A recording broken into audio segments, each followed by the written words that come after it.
Almost immediately following the assassination of Charlie Kirk last week, social media was flooded with thoughts and prayers for Kirk and his family. And almost as immediately, there were those, they were posting things warning about glorifying someone as controversial as the conservative activist based on his well-publicized takes on race, reproductive rights, feminism, gender, immigration, religion, and guns, to name a few. Granted, some went as far as celebrating the violence against and eventual death of Kirk, which no reasonable person advocates for, which I shouldn't have to point out, but I will. As this was happening, you may have also noticed the call for those posting such things to receive retribution. Not just online, but in real life, like losing their job. Specifically from far-right entities like the Idaho Freedom Foundation and those connected with them. And based on various searches and reports, we know this happened to at least 4 people across Idaho, with their employers confirming those people lost their jobs.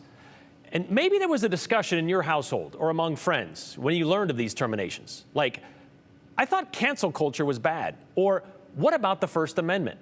Well, we thought we would ask about the latter with a lawyer and current constitutional professor from the College of Idaho without getting too much into the details of the recent firings, personnel matters and all.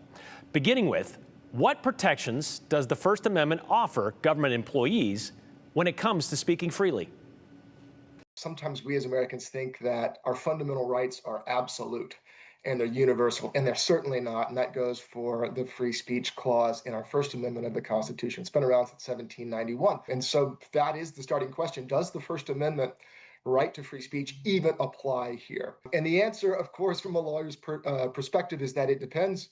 On the one hand, you have the right of citizens to engage in representational democracy. And there's some 23 million government employees across the nation. And to say that they don't have the right to go to a protest or to attend a campaign and then put it on their Facebook without fear of reprisal would cut out a huge chunk of the body politic. So on the one hand, you have these 23 million people. On the other hand, you've got the government.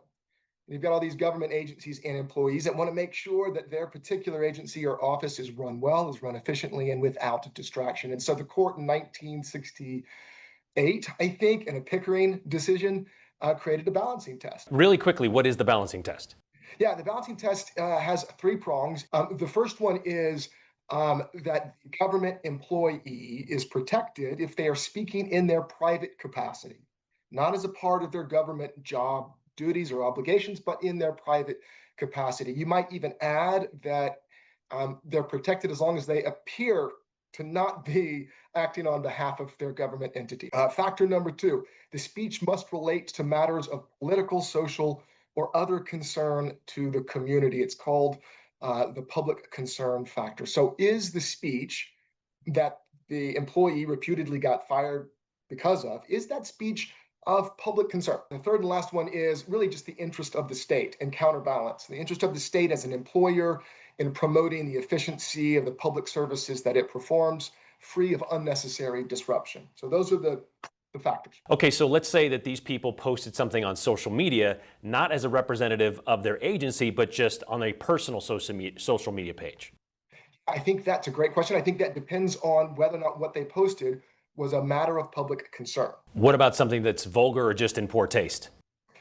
I think that gets to the heart of the question. And in particular, some of the examples that we're seeing across the news right now are employees who have suggested things that appear to condone political violence.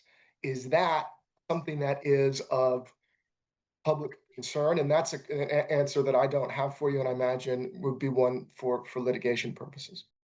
And that's the rub. But when it comes to a matter of public concern, Professor Cunningham offered an example. If someone posted online about their supervisor or people they work with, well, that's not necessarily a matter of public concern. But if they posted something about, say, Charlie Kirk's positions, quoting him over the years, well, then that would be a matter of public concern, he said, and they would likely find protection in that. Also, he told us, Idaho being an at-will state, meaning an employer who can fire you for any reason without cause, well, that doesn't change with government employees. That still applies. The exception being, however, if those reasons they fired you violate the U.S. Constitution, which trumps state law always. With regard to the Meridian High School cheer coach getting fired, we were told her conduct violated school and district policy. Which one, you might ask? Well, the Human Resources Office told our partners with the Idaho Press it was Policy 913. When we looked up Policy 913, it appears to be in 4 sections. And 3 of them have to do with what is posted to district or school social media accounts. And the 4th is focused on the employee's use of social media, with most of that concerned with, well, just not contacting students through social media. When we asked specifically what sections of Policy 913 were violated, when we asked West Ada that question, well, we got this in response, that they said the statement they released last week made no mention of social media policy.